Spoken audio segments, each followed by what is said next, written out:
Have you ever wanted your own TV show? Have you dreamed of showcasing your talent for the world to see? Well, now you can. Have your own TV show. You can have your own 30-minute show. Not only will you be seen in the Detroit area, but you can be viewed worldwide. Be seen on WHPR Detroit Live, Comcast Cable Channel 91, on the web at TV33WHPR.com, with the TV33 app, on Roku, Google TV, Apple TV, and on Amazon Fire TV. Act now. Time slots are limited.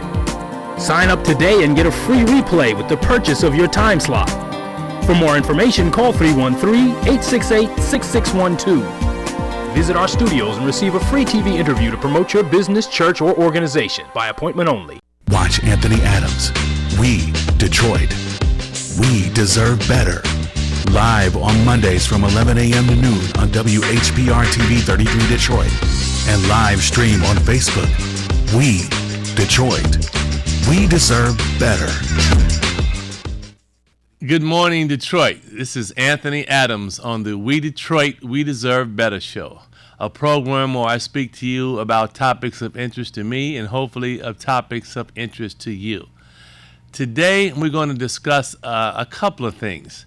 One, there was the great grand announcement by Dan Gilbert that he was going to invest $500 million in Detroit neighborhoods. And when I heard that announcement, I was like, wow, that sounds like a good thing.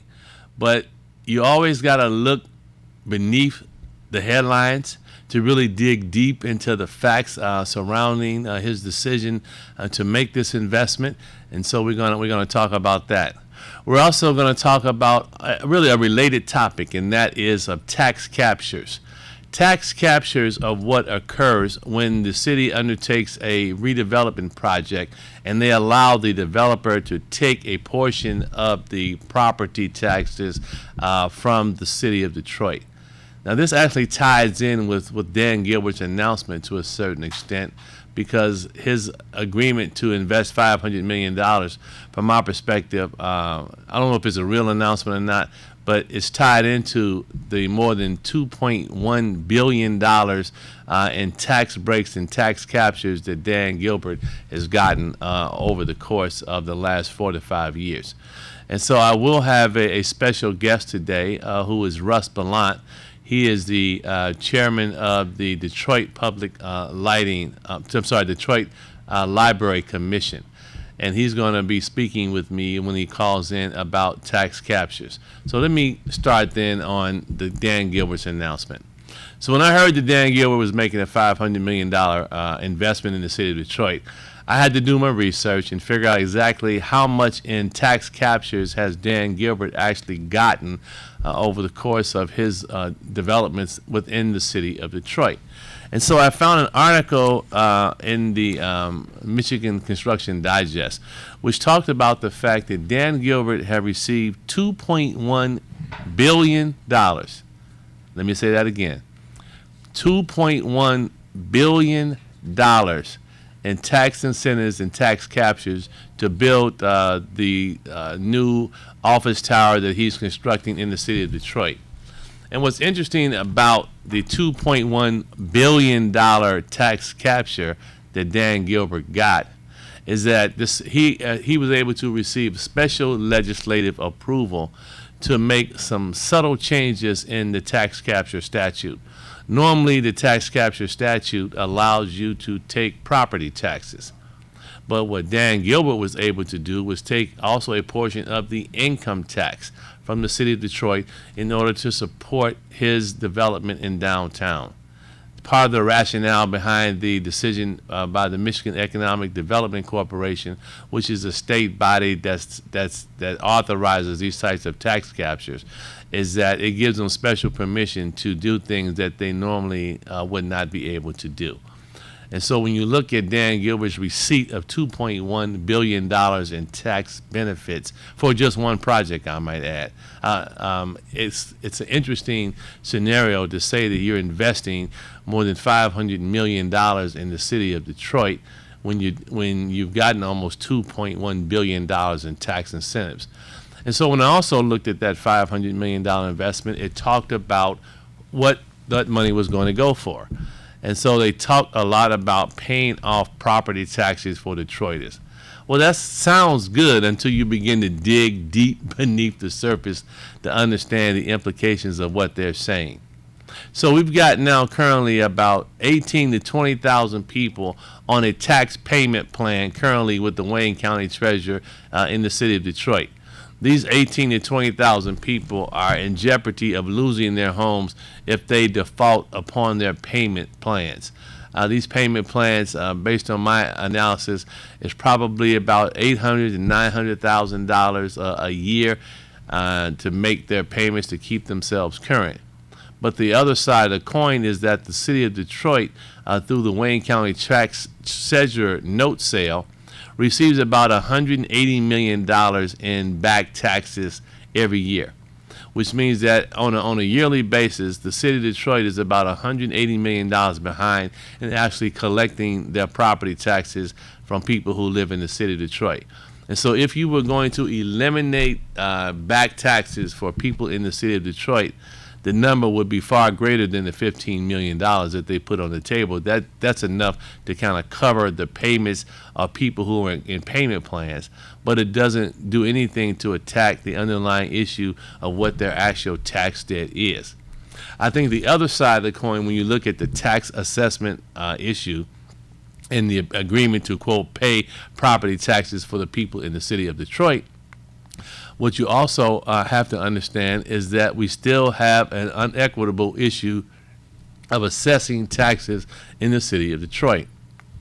Empirical research and evidence has shown through a study that was commissioned, I think, by the University of Michigan, Professor Bernadette Atahene, who found that property taxes for people at the lower end of the spectrum, meaning people whose houses are less than $50,000, are actually paying a disproportionately high amount of property taxes as a result of how taxes are assessed in Detroit.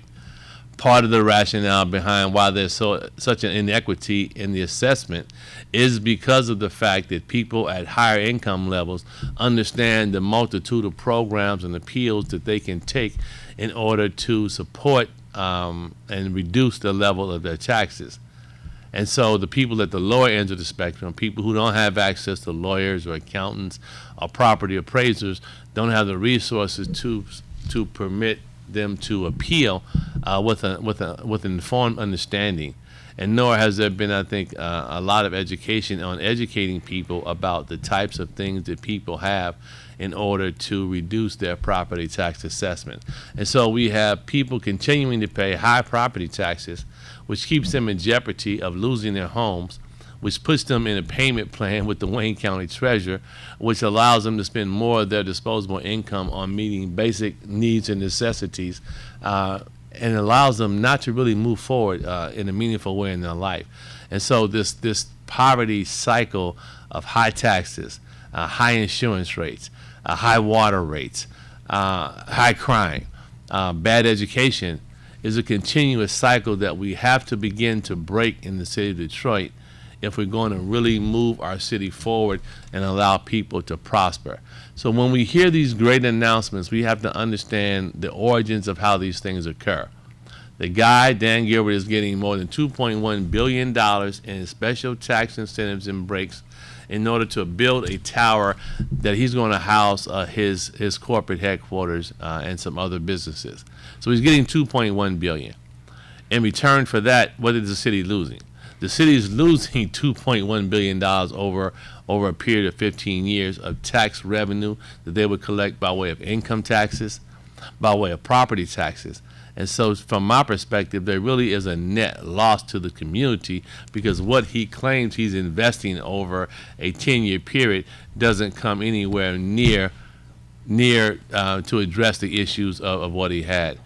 So I've just been notified that I have Russ Ballant, who is the chairperson of the Detroit Library Commission, who's on the line, who's going to give us a little more in-depth conversation about the tax capture implication and how we're really penalizing ourselves and our educational institutions because we're allowing too much of our property taxes to be taken away.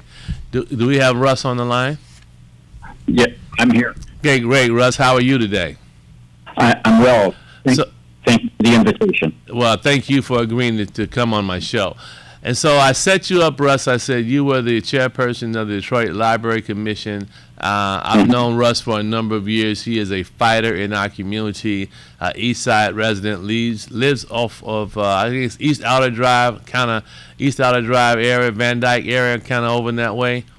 That's correct. And who's always been a fighter for the city of Detroit, was appointed to the Library Commission by the Detroit Board of Education, the newly elected and empowered Detroit Board of Education. He had been a library commissioner and was removed by an emergency manager, but now the board is restored to power. He's been reappointed to that position, and so now he's leading the charge on informing people about the implications of tax captures as it relates to our Detroit public library system. So if you could, Russ, why don't you set the stage for the tax capture implication on the Detroit Public Library? Gladly. The Detroit Public Library has been subject to tax capture for many, many years. And the library has put together some data for the public to know what's happening to the library. In the last 22 years, we've lost $38 million. Now, keep in mind that the library's annual budget is about roughly $30 million. 31 million, $32 million. And so we're taking sizable hits. But Russ, we kind of have a bad connection in the information you're talking about. If you're on your speakerphone, could you just take that off and go onto your regular phone? Oh, okay. I think we might hear you a little better. Can you hear me better now? Much better now. So if you could restate. Okay, I hear an echo on my end. That's fine. There's no echo on my end. Okay, then that's all that matters. All right. Okay. The library in the early 2000s might have been tax captured $500,000 a year. Mm-hmm. Okay, but now, say in 2015, we were being captured $1.1 million, and every year that money went up. In 2016 is at 1.1. 2017 it was 1.9 million. In 2018 about 2.5 million. 2019 2.7, a little over 2.7, and in 2020 last year 3.1 million. Now the city has let us know that we are going to be captured 3.4 million a year for the next 5 years. Now, that's 12% of the millage revenue that the library gets. 89% of the revenue for the library comes from the millage that the voters approved in 2014. And so what is the renewed every 10 years. If you could and tell the city has decided that money is there for them to capture as they see fit. So if there is no consultation or advance notice, they take the money and they let us know after the fact that they've taken the money. So if you could tell me exactly what is the size of the library's actual operating budget? Had conversations with several years with the city council. I know I've brought it up to city council several times in the last couple of years. Mm-hmm. Everybody's tone deaf. There isn't a commitment to address this problem with the library. And what it's doing, as property tax revenues are declining over the same 6 year period I described, mm-hmm. the bite is larger and larger. So it's now putting the library into a serious financial problem. We had to borrow almost $5 million from our fund balance, which is a really shrinking balance right now. This was our surplus. This was our rainy day fund. And just to keep the branches open and until the COVID came down. And then we reopened 6 branches. We used to have 21 branches open in early 2020. When we reopened, we could only open 6 of them. and I we think, don't Russ, know when the situation is going to improve. Well, Russ, let me step in. Let me step in, Russ, because After I think we've being got ignored by the city on our raising of these issues, we're making sure the public knows what's going on, because the same public that approved our millage by a rate by 75% yes vote is the one that decide who the city officials are going to be. And these are the folks that need to know what's going on, so that we're not silently complicit with the misdirection of the millage funds that they approved for the library. It's now going into brownfield projects downtown. Russ, let me do this. You're putting a lot of good information out. I've got to take a short station break, and then I'm going to come back and really begin to ask you some questions about operating budgets, the rainy day fund, the decision of the city to take more than 5% that was recommended by the taxpayers of the city of Detroit. And so, if you give me a couple of minutes, I'll be right back. This is Anthony Adams on the We Detroit, We Deserve Better show, and we'll be right back to talk more in depth about tax captures and how they're impacting and creating really an educational apartheid system in the city of Detroit. Watch Anthony Adams, We Detroit, We Deserve Better, live on Mondays from 11 a.m. to noon on WHPR TV 33 Detroit, and live stream on Facebook. We Detroit, We Deserve Better. Shelley Books and More, short stories, poetry, and art contests for the youth. Cash prizes, $300 to $500 plus prizes, no entry fee. Go to ShelleyBooksandMore.com. Contact Shelley at 313-778-8009. Submit entries now and subscribe to our YouTube channel, Shelley Books and More. Also, listen to Shelley Books and More every other Tuesday, 4 p.m. on FM 88.1 WHPR. Radio we can see.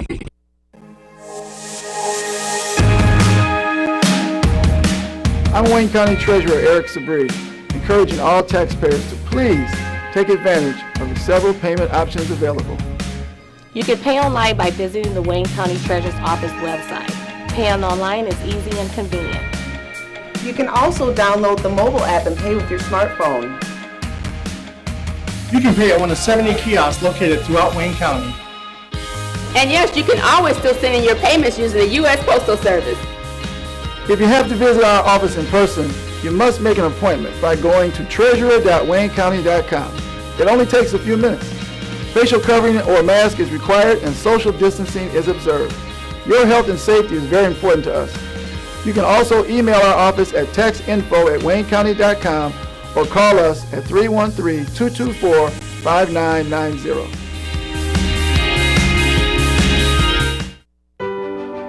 Finally, I just got my COVID-19 vaccine. I registered with my local health department and they called me. I got mine at the pharmacy and my neighbor got hers from the hospital. I'm not a techie person, so I called the COVID hotline and they helped me schedule an appointment. Get vaccinated with the first vaccine you can. Protect us all. Learn more at michigan.gov/COVID vaccine. Watch Anthony Adams, We Detroit, We Deserve Better, live on Mondays from 11 a.m. to noon on WHPR TV 33 Detroit, and live stream on Facebook. We Detroit, We Deserve Better. Welcome back. This is Anthony Adams of the We Detroit, We Deserve Better show, a program where I speak to you about topics of interest to me as well as topics of interest to you. And part of what we're discussing today is the issue of tax captures and how they are impacting our ability to fund both our library system as well as our education, Detroit Public Schools community district system. I have on the phone with me Russ Ballant, who is the chairperson of the Detroit Library Commission. And last week, I think it was, the Library Commission printed an astounding study which talks about the extent to which tax captures money that is authorized by state law to be set aside for library operations is being taken, and I'll use that term, that's my term, not their term, is being taken by the city of Detroit to fund anything other than library operations. And so at our station break, Russ was kind of walking us through the numbers of how this tax capture was impacting the library and its ability to operate. And so, Russ, if you could explain to me, what is the size of the Library Commission's budget? What is the size of their operating budget? Well, our operating budget now is about $28 million a year. Okay. So the library gets $28 million a year solely from tax revenue. Is that correct? Or I'm assuming they get some type of federal grants and things of that nature, but I'm assuming that it's primarily tax revenue. Yeah, 89% of our budget in this about $25 million is property taxes. All right. And then does the library also have a rainy day fund, meaning money that's set aside to pay unanticipated expenses in the event that something occurs? And if it does, yes, what is the size of that rainy day fund? We maintain a fund balance, and that money has been used as a cushion for, say, replacing boilers or HVAC systems. Mm-hmm. It's been used for covering the costs of the tax captures in recent years. We didn't use it to cover before because the amount was relatively small. Right. But in the last 4 or 5 years, it's just exploded. And what is the size of the rainy day fund, if you could tell us? Well, it used to be a little over $20 million, but now it's significantly less. I don't have the exact number now, but again, as I said, we had to take almost $5 million of it last year. Mm-hmm. Due to dropped property tax collections, mm-hmm. and escalated tax captures and additional costs imposed by COVID. Okay. And how many branches does the library system currently operate? It's currently has 6 branches that are open, but before COVID, we had 21 branches operating across the city. And is there any plan to reopen the other 15 branches of the system? Well, I wouldn't call it a plan. I think there's a desire, but the money capture is definitely going to reduce the number of branches that we'll be able to reopen. There's no immediate plan to do it because there's such an uncertainty about what kind of property tax collections we'll get and the tax captures. We know now that it's even going to be higher at $3.4 million than it's ever been in history, and they said they're going to take that amount for 5 years, and it's subject to further increases if they so choose. So what should the amount of money that the city should actually capture from the Library Commission? What should that amount be versus what they're taking? What's the delta between the two? I think our amount should be the same as the DIA and the zoo, which is 0. Okay. The money is really dedicated to library services. The city does not replicate that in any other function. That our library services are modest already, mm-hmm. and so I think the tax capture laws, and it's a series of laws, were ill considered, and it was a way that the state was helping local governments raise development money without the state having to pay anything. Right. And they were willing to take the money from schools, park systems, and libraries instead of say using Michigan Economic Development Corporation to help fund these projects. So I think we've got to look at this overall impact. There's a big impact on Detroit Public School Community District. The latest data we have, they're not really forthcoming with telling people how much they've captured and where they've captured it from and what they're doing with it. You won't find that on their website. Right. But Detroit Public Schools, the last year I have is 2017. They took $12 million from the two millages related to our schools. So the school district is being impacted because of tax captures. They're taking money that could be used to fund operating programs on behalf of the school district and help educate our children. And they're also capturing dollars which they're taking from our library system, which could also be used to fund a full and robust operation of our library system. And they're taking money from WC3D, the Wayne County Community College District. Okay.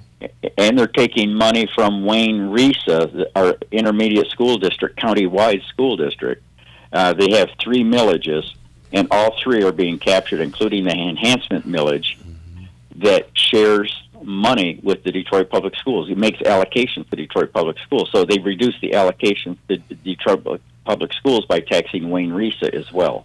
Have you all started any conversations with our state legislatures to kind of correct some of the inequities in the tax capture law? Because as you mentioned earlier, that there was a special exemption that was carved out for the DIA and the Detroit Zoo so that they would not be impacted by tax captures. And so my question is, have you had any conversations with our state legislatures? Well, we're starting the campaign early. I personally have had conversations with my state representative, who has a very open mind on this.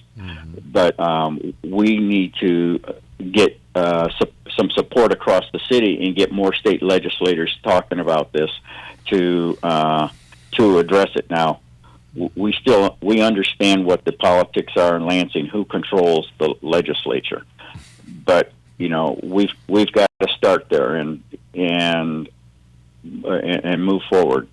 So it would seem to me to be, and obviously I understand why the school board and its members would not also be on top of this issue, given the fact that it's impacting their budget as well. Have you had any conversations with our school board members or president? Yes, the president of the school board by state law is a member of the library commission, and the current president of the school board is Angelique Peterson, totally on board with Angelique Peterson Mayberry. Yes, Angelique Peterson Mayberry, and she's totally on board. When we had our special commission meeting a week ago on this subject, she was very forthright about it. And Dr. Vitti has been talking about this in community meetings for a long time. Right. But there's been no real movement to try to push through any type of substantive change.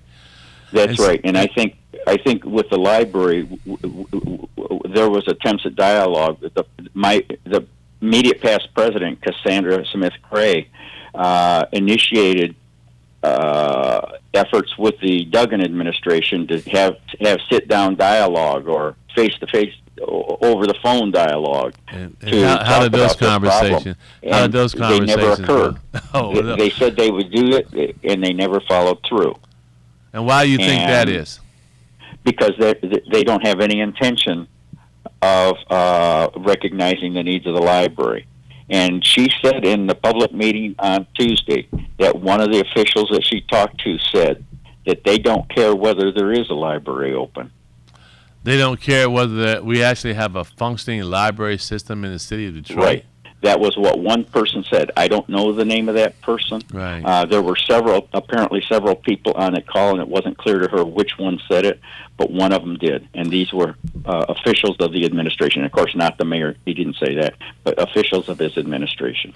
So if you could explain to the public kind of what services the library actually offers, I think that might be enlightening for some people who may have never used a library, who maybe have never gone to a library. I know when we were growing up, the library was like a second home. We stopped by after school, we did our homework. You could play games that had interesting books and different kinds of things. But exactly what services does the library offer? Well, they continue to offer the services that you just described. In my neighborhood, the library branch is a place where kids go after school until their parents come to pick them up later. And so there's a whole section of the branch that is dedicated toward children and in play and educational play and so forth. The library, I encourage everyone to go on the website of the Detroit Public Library and see all the different kinds of things going on. But we have online tutoring services, and it's interactive. It's not like you send something to a robot and get an answer back a day later. Right. It's called tutor.com, and if you have a library card, you can use tutor.com to help with your homework, your studies. Is there a cost? Is there a cost to get a library card? There is not a cost to get a library card. Okay. All right. That's my recollection. Okay. And I have to qualify everything I say. This is my recollection. How was the decision made to decide which libraries will be open? Is there a rotating schedule where you have 6 open at all times, or the 6 static facilities that are open? How was that decision made? It'll be the same 6 facilities. And what are those 6 facilities, if you could just give them right off the top of my head? The Campbell branch in Southwest Detroit. All right. The Jefferson branch on the Lower East Side. The Wilder branch in Northeast. On Joy Road, the Edison branch, and Joy Road in Southfield on the West Side. Let's see, and which one else? Oh, in Parkman on Oakman Boulevard. So you made the opportunity to try to really spread out the actual operation of these buildings so that they're at least within a particular district, I would say. It's close by. Yeah. They have bus transportation that's available. Yeah. Now, what about digital services? What type of digital services? Are there computers that people can use at the library? Are there employment services office? Kind of explain that aspect of library operations. Yes, and I left the Redford branch out on the far west side as well. All right. Virtually all these branches have been rehabilitated, and that's the advantage of why they would have been preferred for maintaining operations, because they have expanded computer capacity. Some of the neighborhood branches like Wilder and so forth, they've got 16 terminals. Some Parkman has 100 terminals. Oh, really? Yeah, because it was intended to be used for education programs as well as general public use. I see. And people can get on, they can use it for an hour. If there's no line, their hour can be extended. But if there's a line up, you get at least an hour on the computer to do your research. Okay. But the branches are open full. We're going to try to expand those hours this summer. But we're still very concerned about the branches that are idled at this time. Right. What if you had the? It sounds like it's about $1.9 million extra that the city is taking above what they should be. What would the library do with that money if they had it? Well, I actually think that there is no standard for what they should be taking. For most years, it was $500,000, and so we're at 7 times that much now. Right. And it's just tripled just in the last 4 or 5 years. The tax capture has tripled. What we would be doing is having broader services. We'd have more branches open. I'm certain of that. And again, we're mindful that the cost of operating a branch in COVID is much more expensive because we're doing disinfection of every surface every 2 hours that a library branch is open or a library is open. Okay. So the keyboards, the desk surfaces, and so forth are getting a disinfecting cleaning every 2 hours. And so there are additional costs that the library has in order to make sure that it's a safe environment for people to come and partake of services. That's right. And our library director, Joanne Mondowny, who I think is an outstanding leader of our library system. We have an outstanding director. Let me co-sign on that. Joanne Mondowny is an outstanding director for the Detroit Library. She's just wonderful. That's right. Wonderful lady. And she set up collaboration with the National Sanitation Foundation out of Ann Arbor, which is, as you know, plays a national role. It's widely recognized as a institution to provide a safe and sanitary environment. And they went through our libraries and they assessed the libraries and made recommendations, and we're following all the recommendations of the National Sanitation Foundation. And we have not seen any evidence that I'm aware of, unless it's very recent that I haven't seen, that anybody has caught COVID as a result of being in a library. So our libraries are safe facilities. That's correct. Great. Well, I've got to take another station break right now. We got to pay some bills around here with some commercials. And so when we come back, we're just going to kind of dig into prospectively what people really need to be doing on this issue. How do we become much more vocal? Is there a possibility of putting some type of advisory matter on the ballot in November to make people aware of what's going on? And so this is Anthony Adams, We Detroit, We Deserve Better show, and we'll be right back after a station break. Watch Anthony Adams, We Detroit, We Deserve Better, live on Mondays from 11 a.m. to noon on WHPR TV 33 Detroit, and live stream on Facebook. We Detroit, We Deserve Better. Have you ever wanted your own TV show? Have you dreamed of showcasing your talent for the world to see? Well, now you can. Have your own TV show. You can have your own 30-minute show. Not only will you be seen in the Detroit area, but you can be viewed worldwide. Be seen on WHPR Detroit Live, Comcast Cable Channel 91, on the web at TV33WHPR.com, with the TV33 app, on Roku, Google TV, Apple TV, and on Amazon Fire TV. Act now. Time slots are limited. Sign up today and get a free replay with the purchase of your time slot.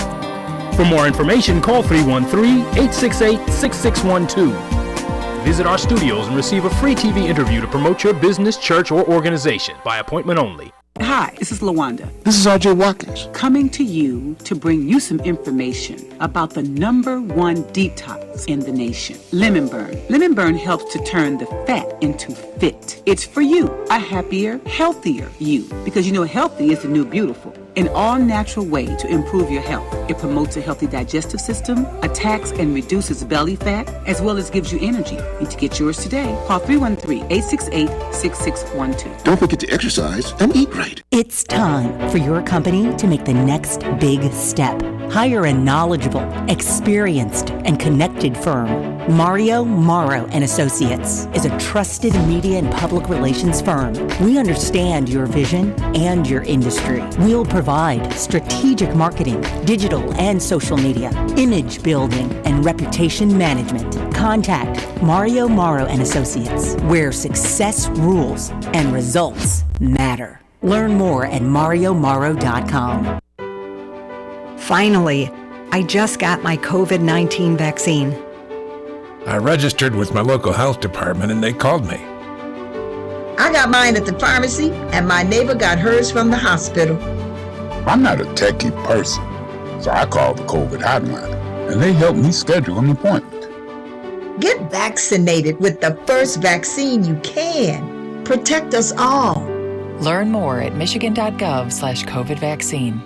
Watch Anthony Adams, We Detroit, We Deserve Better, live on Mondays from 11 a.m. to noon on WHPR TV 33 Detroit, and live stream on Facebook. We Detroit, We Deserve Better. Welcome back. This is Anthony Adams of the We Detroit, We Deserve Better show, a program where I talk about topics of interest to you as well as topics of interest to me.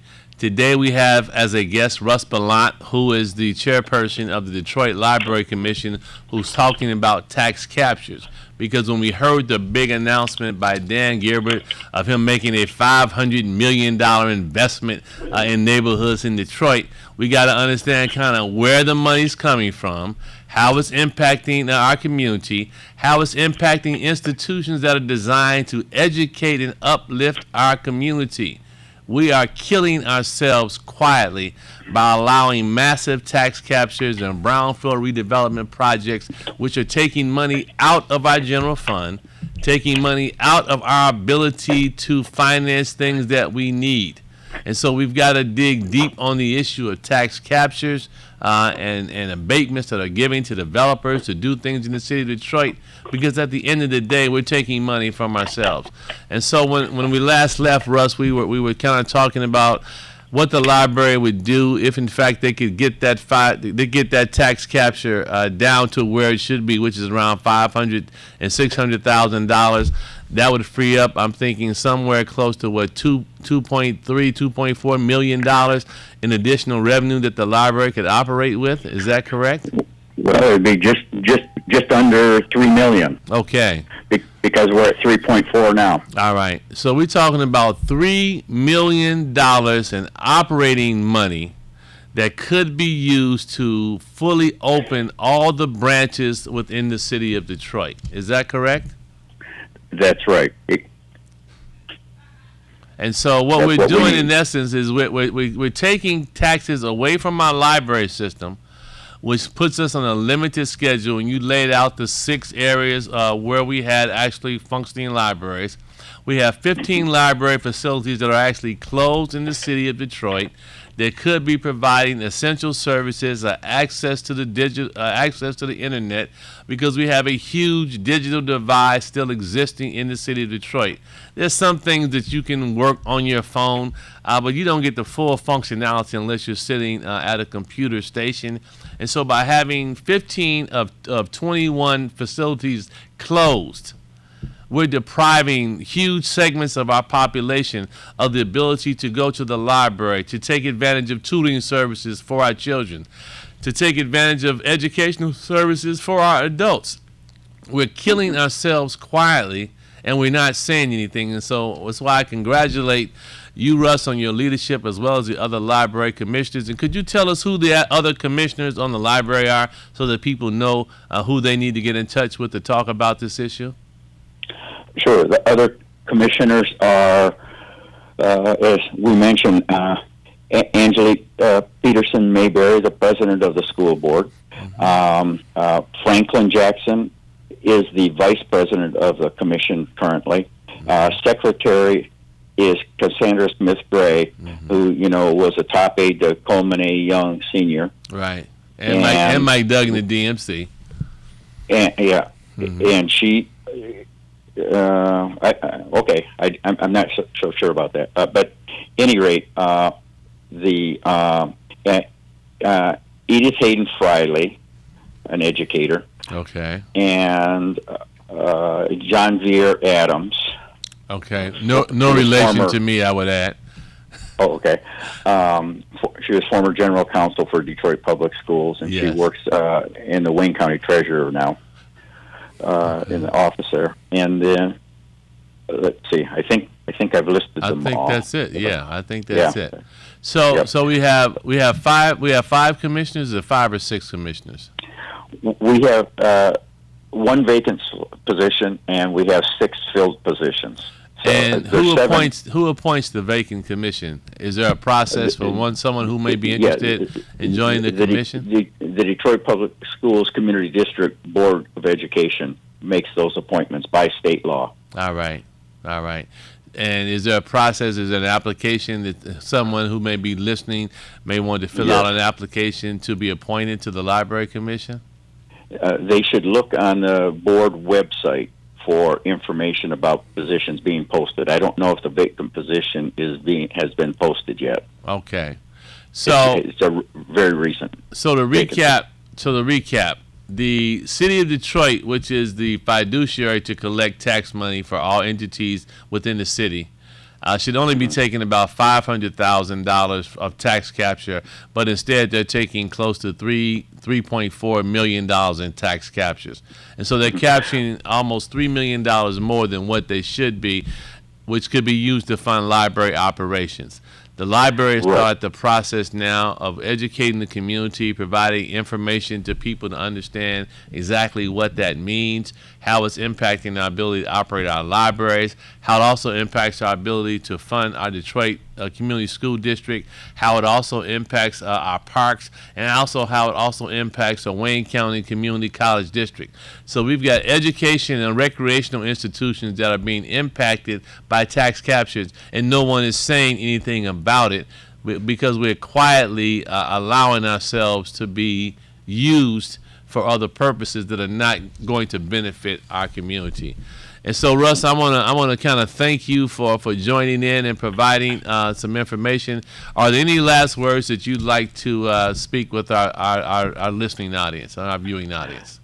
Yes, I want the public to know that we're trying to fight for not just to restore the funding to the proper level, but to demand integrity on voter rights. When the voters vote to do something, that should be the operational law and what the elected officials have to comply with. The voters said they wanted that money for operations of the library. And that's exactly what it should be used for. They wanted it for operations and debt payments for our school district.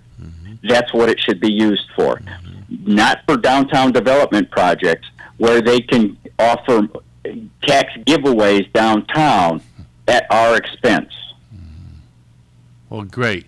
Well, Russ, thank you for coming on to my show and explaining the issue of tax captures, how it impacts our library commissions. This will be a recurring topic with me as we talk about why we can't move the city of Detroit forward, how games are being played, financial games are being played, very sophisticated, high-level stuff, but it impacts our ability to keep our libraries open, to provide safe places for our children to go after school. It's a needed resource and facility that's in our community. Well, we have trained and we have one of the best library staffs in the country, people who are truly dedicated to learning and uplifting literacy in the city of Detroit. And we've got to make severe changes in how we tax ourselves, why we allow tax abatements to take money out of the system, and how we do much better in informing the public about things that are impacting them. So, Russ, I want to thank you for taking time, and you will be back with me in the future as this issue moves forward. So, thank you, Russ. I appreciate you joining my show. Appreciate the invitation. Thank you. Great. So now we're at what I call the moment of truth. The moment of truth is this. There are going to be a series of announcements that are going to come out over the course of this year, which talks about the great things that people want to do for the city of Detroit. And when you tell me you want to do something great for the city of Detroit, I ask, what have you done for the city of Detroit? Don't tell me about what you're going to give me. Tell me about what you've given me. And in this case of Dan Gilbert, the book is an open book. In 2017, he gets a $2.1 billion tax giveaway. $2.1 billion tax giveaway to build his Tower of Babel, as I call it, one of the largest buildings to be built in downtown Detroit. And don't get me wrong, I'm not anti-development. But when we're talking about taking money from our schools, we're talking about impacting our ability to collect income taxes, because in the special legislation that Dan Gilbert got, there was a special provision in there which allowed them to take income taxes in addition to property taxes out of the system to finance their actual development. The trade-off is supposed to be that you're creating more economic development than what you're giving up. But in the case of the city of Detroit, well, we have very thin margins on income tax. Well, we have bad policies on our tax assessments and tax captures, where we are struggling to create new revenue sources for ourselves. whether it be casino revenue, gaming, and they've seen some increase, obviously, in casino gaming revenue because of online betting. We've got a utility users tax, which is used to finance for our police department, as well as used to finance the public lighting system. Compliments, I might add, of Dave Bing. You know, it's always funny to me when they talk about one of the great accomplishments of the administration. They always talk about street lights, but they never, they fail to mention the fact that the street lights were part of Dave Bing's program and how he helped restructure to create the Public Lighting Authority, which led to lights being placed throughout the city. And so we are at our moment of truth. Is it more important for us to continue to finance building development in downtown Detroit, or is it more important for us to finance our children being in a position to learn, our young adults being in a position to get educational services, our senior citizens being able to come to a safe place in our library so that we can have intergenerational communication between our young and our old people? What is more important? From a value proposition, I would say that it's more important to us now that we continue to fund education. We still have one of the highest illiteracy rates of any major city in America. You cannot begin to retrain and retool people who cannot read. We have to put much more emphasis on protecting our institutions that provide these essential services. If we can't have a robust library system, and as Mr. Ballant said, we have 15 branches of our library that are closed, only 6 open. And the city's taking more than $3 million in tax captures that could be used to fund our libraries. I say no more for that. Time out for that. We need to be putting money where people need services. Our libraries provide essential services. They have skilled librarians who are there to assist you and help you. They provide resources and information to our community to allow people to be much broader in what they do. They provide digital services that allow a community which has a huge digital divide still, with access to the internet so that they can have full functionality and research programs and job applications and things of that nature. Why are we not screaming to the holy hell to make sure that these types of programs are put in place to ensure that things are done the right way? And when we also talk about people making investments in the city of Detroit, I'm all for anybody who wants to invest in the city of Detroit. But it's got to be a fair investment that's going to benefit the people. And when you structure this announcement as a $500 million gift to the city that we're paying the property taxes of Detroiters, understand exactly what's being paid. If we've got 18,000 people, the 20,000 people in a tax payment plan, $15 million doesn't go anywhere near impacting the community. We've had the greatest loss of wealth through tax foreclosures of any major city in America. We've lost billions of dollars of wealth that could be transferred from one generation to the next because we've had bad tax policy in our city, and we've got to change that. If you're telling me you're going to invest $500 million in the city of Detroit, let me give you some examples of what I would say you should do with that money. First off, there should be a mortgage interest program that's developed that allows people in the city of Detroit to get mortgages as a matter of recourse. We have a mortgage situation in the city of Detroit now where people can't get mortgages because property values are severely low. And if your property doesn't appraise out, then the mortgage company says they can't give you a loan because you're effectively underwater in your mortgage, meaning the value of your property is less than what I could lend for you.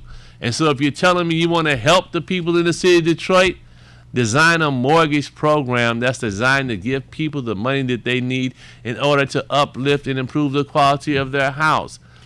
We all ride through the city of Detroit and we see people with the blue tarps on their roofs. We see porches that are almost under construction. We see siding missing off of houses. And so why are we not providing the resources, if you really want to help the people in the community, to get the things that they need to get? Great low interest mortgages that allow them to fix up and improve their houses. You're talking about in most situations you might have a $5,000 roof or $7,000 concrete job, $2,500 worth of siding on your house. If you really want to help the people in the community, why are we not providing the resources for that? If you also want to help the people in the community, why are we not enhancing our senior grant program to allow seniors to age in home? One of the major issues in the city of Detroit is that our seniors want to stay home, and yet their houses are falling apart. And because they've taken money out of the senior home rehab program, our seniors now are being forced out of their houses at the very time when we should be honoring them in their homes and in their life. And so if you really want to help the community, then why are we not doing something like that? If you also want to help the community, I would think that you would also structure a program that would provide financing to rehab the multitude, the thousands of homes in the city of Detroit that are held by the land bank. If you really want to help the people in the city of Detroit, then why are we not taking people who are renters, and we have more people renting in the city of Detroit versus owning their homes? Why are we not taking these dollars, putting people in programs to take them from a lease to a mortgage, to provide them with the tools and resources they need so that they can begin to build generational wealth through home ownership? The only way most people in America generate wealth for themselves is through ownership of their homes. And if we aren't talking about home ownership with these dollars to create more home ownership opportunities for people, then we're wasting our time. We're wasting our time because we're not getting to the core issue, which is structural racism in mortgage lending, structural racism in educational opportunities. And we're doing it to ourselves. We're allowing our administration to take $3 million from our libraries, which could be used to finance a lot more things that invest in people. And so you're going to hear me harping on this because this is a critical issue that we need to address. Will we continue to invest in buildings in downtown Detroit, or will we continue to invest in our young people, in our young adults, in our senior citizens, so that they can have a better opportunity to live and to grow in the city of Detroit? And so I am, again, Anthony Adams. This is the We Detroit, We Deserve Better show, and we will certainly discuss this issue over the coming weeks so we can better educate people to understand how our money is being taken from us systematically, right in plain sight, and we're doing nothing about it. We've got to change that. So I'm Anthony Adams, We Detroit, We Deserve Better show, and I'll see you next week. Watch Anthony Adams, We Detroit, We Deserve Better, live on Mondays from 11 a.m. to noon on WHPR TV 33 Detroit, and live stream on Facebook. We Detroit, We Deserve Better.